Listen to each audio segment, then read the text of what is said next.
Before we roll into this suburban showdown, drop a comment and tell me where you're watching from. Maybe you're in a sunny neighborhood out in California, a packed high-rise in Chicago, or a quiet farmhouse on the back roads of Texas. I love seeing just how far these wild Karen stories of chaos and karma can reach. The morning sunlight poured over the quiet cul-de-sac, gilding the freshly cut lawns and sparkling off the chrome of parked cars. It would have been an ordinary day, except for the white sedan sitting squarely across my driveway like an iron gate. My own pickup was trapped in the garage, the nose pressed against the closed door, and I stood there with my keys in hand, pulse climbing as the seconds ticked away. I had somewhere to be, and the sight of that car brazenly wedged across my property burned hotter than the sun overhead. You ever wake up and realize someone's stolen your freedom without even touching you? I muttered under my breath. The sedan didn't belong here. It never belonged here. Yet there it sat, gleaming, smug, a blockade that turned my home into a prison. I knew exactly who it belonged to. Seela and Susan, sisters, both around 45, both heavyset and loud, and both masters of making everyone else's business their own. They lived 3 houses down, in a peach-colored split level, with garden gnomes scattered like landmines across the lawn. The neighborhood called them the Karen sisters, though not to their faces. To their faces, people smiled, nodded, and tried to escape conversation as quickly as possible. The sisters had always been difficult. Petty complaints about lawn height, endless gossip in the HOA meetings, threats to fine neighbors for unsightly recycling bins. But this was different. This was them crossing from annoying to hostile.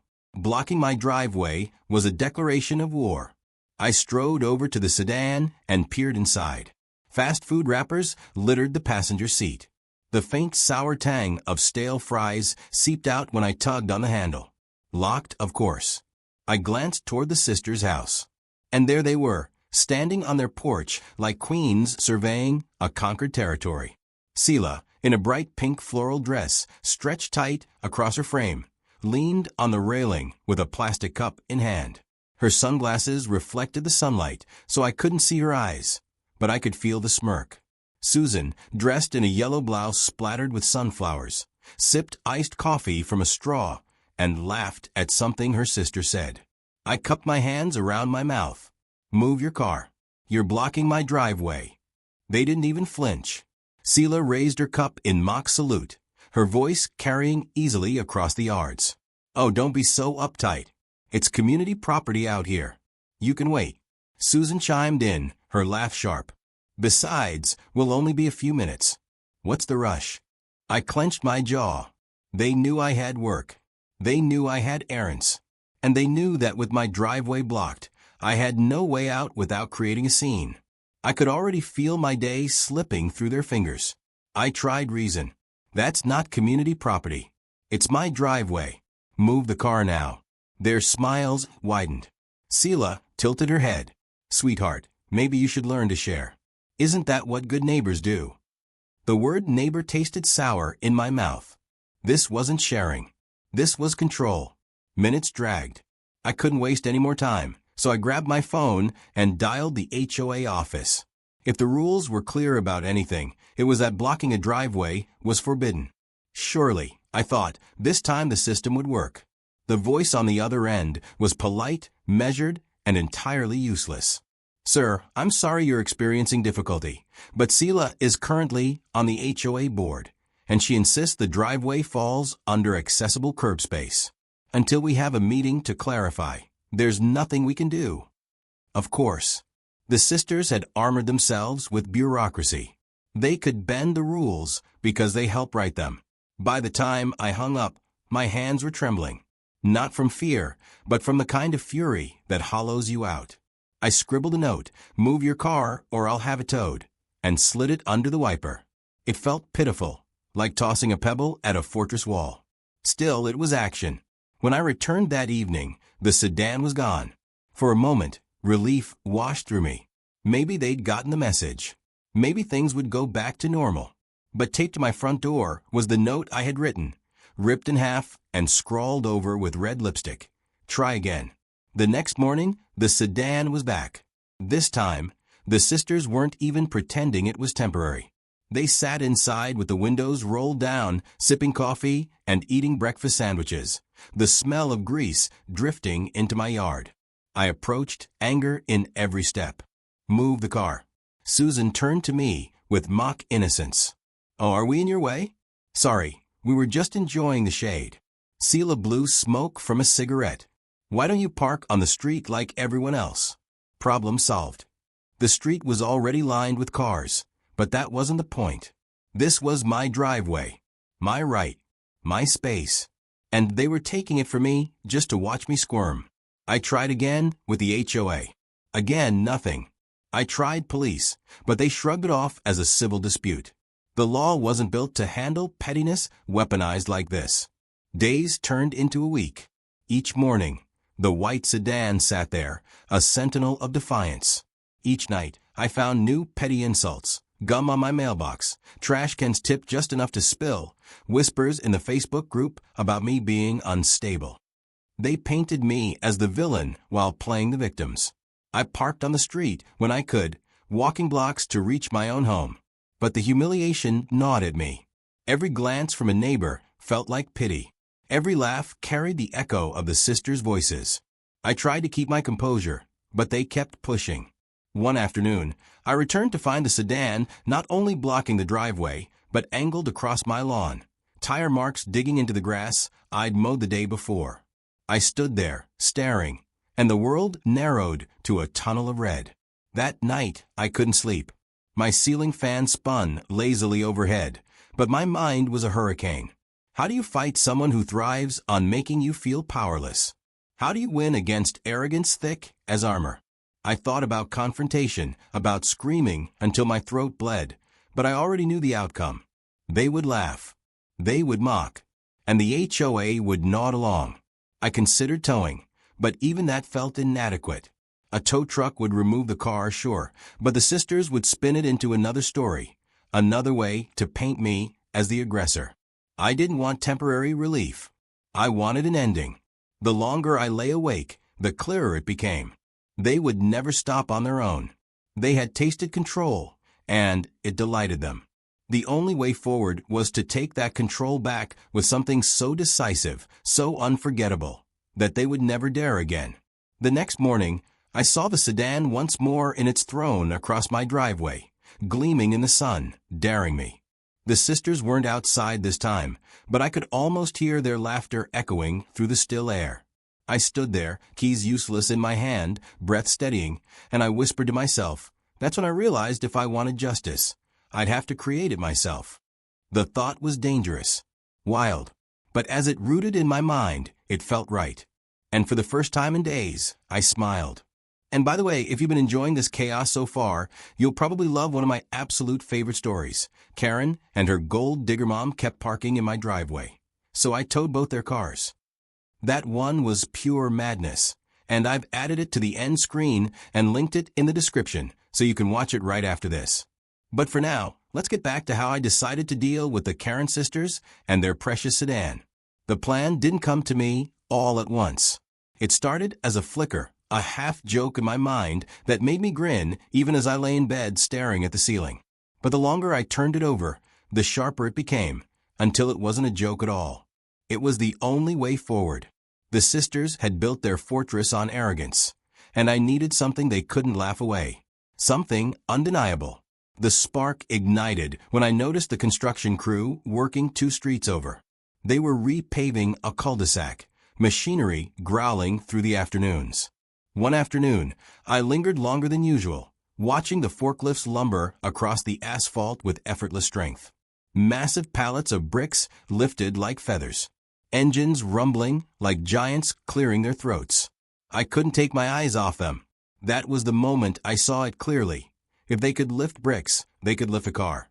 And if they could lift a car, then I could move the sisters' sedan somewhere they would never forget.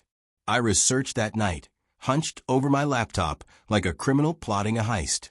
Forklift rentals weren't difficult. Companies practically begged landscapers, contractors, and homeowners to take them off their hands for a fee. The paperwork was easy, the justification even easier. I clicked through the options until I found the perfect machine. Sturdy, maneuverable, capable of handling a vehicle's weight. I filled out the request with a steady hand, typing landscaping materials for backyard project. By morning, the reservation was confirmed. But preparation wasn't just about paperwork. I walked my property with new eyes, measuring spaces, tracing paths. The driveway sloped toward the side gate, which led straight to the backyard. My pool shimmered at the far end, a pristine rectangle of blue surrounded by a wooden deck. I imagined the white sedan dangling above it, then plunging nose first with a splash that would echo through every house on the block.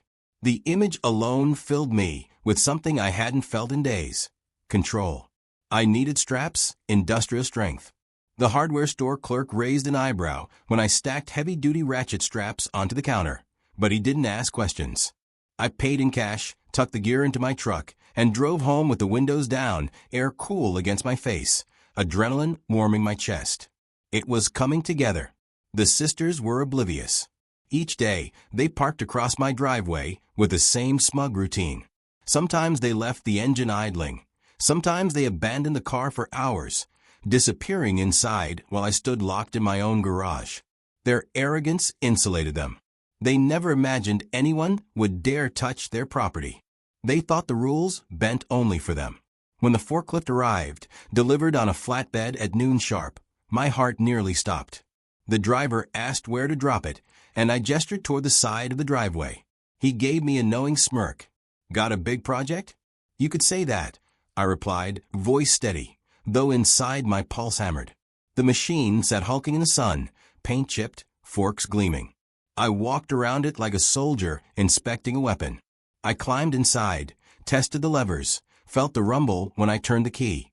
It was raw power, tamed only by the hands on the controls. For the next 2 evenings, I practiced. I lifted pallets of bricks I borrowed from a neighbor, maneuvered tight turns, tested the balance of weight on the forks. Every motion mattered. A mistake could topple the load or damage the machine, but the more I practiced, the more confident I became. By the third night, I could weave the forklift through my side gate without scraping a hinge. The path to the pool was clear. All that remained was timing. The sisters never failed to park their sedan in the morning before leaving for errands. That was my window. I would wait until they walked off, smug and distracted, then strike. The day arrived with unbearable clarity. Sunlight glared against the white hood of the sedan, parked squarely across my driveway, as though it belonged there. I stood at the edge of the garage, straps coiled in my hand, every sense sharpened. The air smelled of cut grass and exhaust. A lawnmower droned faintly down the street, but to me the world was silent, focused. The sisters emerged from their house, bags slung over their shoulders, sunglasses perched on their noses. Susan carried a paper shopping bag, plastic rustling as she shifted her grip. Seela tapped her phone, laughing at something on the screen. They didn't look my way, didn't even acknowledge my existence. To them, I was a shadow, powerless, already beaten. They crossed the street, heels clicking on the pavement, and disappeared around the corner. The moment the last echo faded, I moved. I slid into the forklift seat, turned the key, and the engine roared alive. The vibration shook my arms, but steadied my mind. I eased it forward, forks low, the machine growling like a predator stalking prey. The sedan gleamed in the sun, oblivious to what was coming. I positioned the forks beneath the frame, careful, deliberate. The metal kissed the undercarriage, and with a slow pull of the lever, the sedan lifted. Tires left the ground, suspension sagging under the strain, and then weightless. The car dangled above the asphalt, rocking slightly, sunlight glinting off its windows. My breath caught. It worked. I climbed out long enough to lash the straps around the sedan, securing it like a package. The machine groaned, but held steady. Slowly, I drove toward the side gate, the sedan swaying behind me, a grotesque ornament.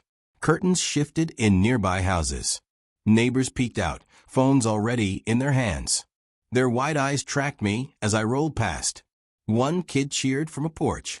Another neighbor clapped a hand over his mouth, recording every second. I didn't care. Let them watch. Let the world see. The sisters' sedan crept across the yard, grass bending under the tires.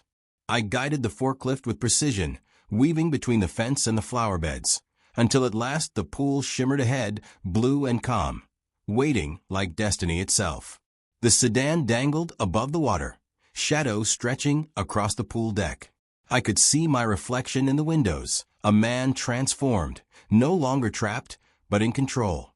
Then the shouting began. "Hey, what the hell do you think you're doing?" I turned to see them charging down the sidewalk, shopping bags bouncing, sunglasses askew. Sela's pink dress flapped like a sail in the wind. Susan's face burned red, her mouth wide in fury.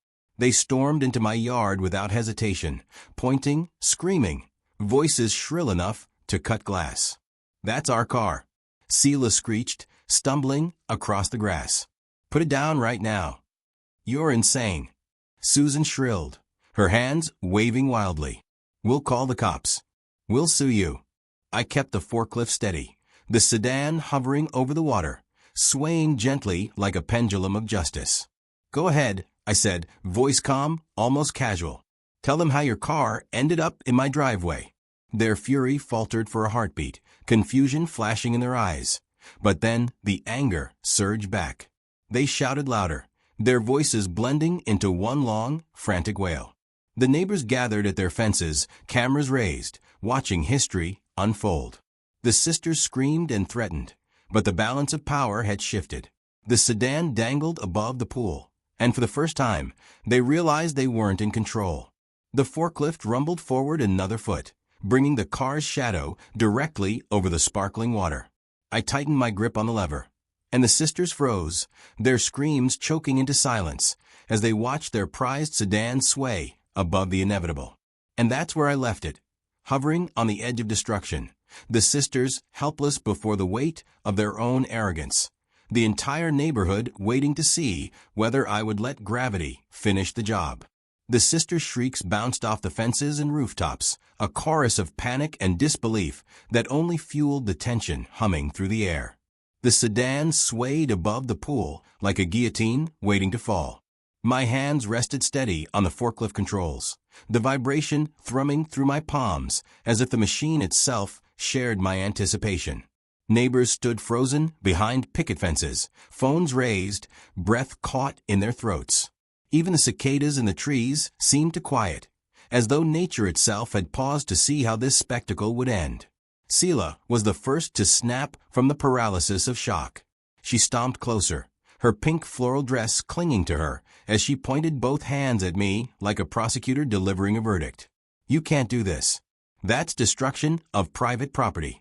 Her voice cracked, betraying more fear than authority. Susan followed, waving her arms wildly, face red and sweaty under the midday sun. "We'll have you arrested. You hear me? This is felony behavior. You'll go to jail for this." I tilted my head, keeping my voice calm and measured, almost conversational. "Funny, I don't remember either of you worrying about legality when you parked this thing across my driveway for weeks." Their mouths opened, but no words came out. The crowd of neighbors chuckled, some openly laughing now. The sisters' dominance, once a shield, was peeling away in front of everyone. I could see it in their eyes, the panic of people realizing their reign was ending. The sedan rocked again, metal groaning under the straps. Water rippled below in the still pool, reflecting the car like a mirror. I leaned on the lever, and the forklift rumbled forward another inch. Gasps echoed. Susan let out a guttural scream, hands clutching her head as though that would stop gravity from existing. "Stop. Please. We'll move it. We'll never park there again." Sela shouted, desperation cracking her voice. Her earlier arrogance was gone, replaced with raw fear. For the first time in weeks, I smiled. "You should have thought of that before." With one smooth pull, I released the straps. The sedan plunged nose first into the water, smashing through the surface in a violent eruption. A thunderous splash surged skyward, drenching the deck, the fence, even the nearest spectators. The sound reverberated like a cannon shot, followed by the groan of metal meeting water. The car sank slowly, bubbles rising as it settled crooked in the deep end. The crowd roared. Cheers, laughter, clapping. Someone whistled. Phone stayed up, capturing every second. The sisters, however, were not laughing. They screamed as though the car were a child drowning before their eyes. Susan lunged forward, slipping on the wet deck and crashing to her knees. Sela tried to steady her, but overbalanced, toppling into the shallow end of the pool with a splash of her own. She flailed, shrieking as her dress ballooned around her like a parachute. Susan scrambled after her, slipping again until both sisters were half submerged, wet, furious, humiliated. The sight was surreal. Two women in colorful floral outfits thrashing in the water, while their sedan rested like a drowned beast beneath them. Neighbors recorded from every angle. Laughter rippled through the air. The sisters screamed threats through chattering teeth, but their words were swallowed by the mockery around them. Their authority had drowned with the car. Minutes later, sirens wailed faintly in the distance. The sisters brightened, as if salvation were coming. They stumbled from a pool, dripping and furious, and stood on the deck pointing at me like avenging angels. "You're finished," Susan bellowed. "You'll pay for this. He destroyed our car." The police car pulled up to the curb, lights flashing lazily. Two officers stepped out, hands resting casually on their belts. They listened as the sisters unloaded their tirade, voices screeching, gestures wild. I stood beside the forklift, arms crossed, letting them rant. Finally, one officer raised a hand. "Ma'am, did this vehicle belong to you?" "Yes," Sela shouted, breathless. "That monster just dropped it into his pool. Arrest him." The officer scribbled on a notepad, then asked, "And where was the vehicle parked before this happened?" "In his driveway," Susan barked. "But that doesn't matter." The officer's eyebrow arched. "On his property?" Silence spread like a ripple through the crowd. The sisters blinked, caught in their own admission. The neighbors burst into laughter, unable to hold it back any longer. The second officer smirked. "Sounds like trespassing to me. You ladies might want to be careful throwing around accusations." The sisters sputtered, faces blotched red. They tried to backpedal, muttering about community rights and HOA jurisdiction, but the officers were done listening. "This is a civil matter," one concluded. "No crime committed here except the fact that you parked where you had no right. We'll be filing citations for trespassing and obstruction. Insurance will have a field day with this one." The sisters screamed in protest, but their words fell flat. The officers walked away shaking their heads, one chuckling under his breath.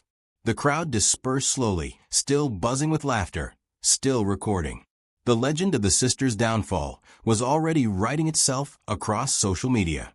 Within hours, the videos hit the neighborhood Facebook group. Clips spread like wildfire. The sedan dangling above the pool, the splash, the sisters flailing in the shallow end. Captions varied: Karma Cannonball, HOA Queens dethroned, when forklifts deliver justice. By evening, everyone in town had seen it. By the next morning, people across the state were laughing at the Karen sisters. The consequences hit hard and fast. Insurance denied their claim, citing illegal parking on private property. Repair costs for the pool and removal of the sedan were billed directly to them. Thousands of dollars they couldn't escape. The HOA, desperate to save face, stripped Sela of her board position and fined both sisters for misuse of community authority. Their reputation, once ironclad in the neighborhood, crumbled overnight. Parents avoided them. Friends vanished. They became a spectacle, the punchline to every whispered joke. And me? I sat on my back deck the following weekend, grilling steaks while the tow truck hauled the waterlogged sedan out of my pool. The sisters stood in the yard, watching helplessly as their car, dripping and ruined, was dragged onto the flatbed. Their eyes darted toward me, hatred burning behind them, but their mouths stayed shut. They had nothing left to say. I raised my beer in their direction, not a word needed. The balance had shifted. For once, silence was louder than any argument. That night, I scrolled through the viral posts, thousands of comments pouring in. Some called me reckless, others called me a hero, but one comment made me laugh until tears rolled down my face. Some neighbors built fences. This guy built memories. The sisters stayed quiet after that. No more cars in my driveway. No more smug laughter from their porch. They walked with their heads down now, shadows of their former selves. As for me, I slept soundly again. The war was over. Still, every time I walk past the pool, I can't help but remember that perfect moment. The white sedan hovering like judgment itself. The sisters powerless beneath it. The neighborhood holding its breath as justice dangled by a steel fork. I often wonder if they remember it too, if the sound of that splash still echoes in their ears at night. Because for me, it was more than revenge.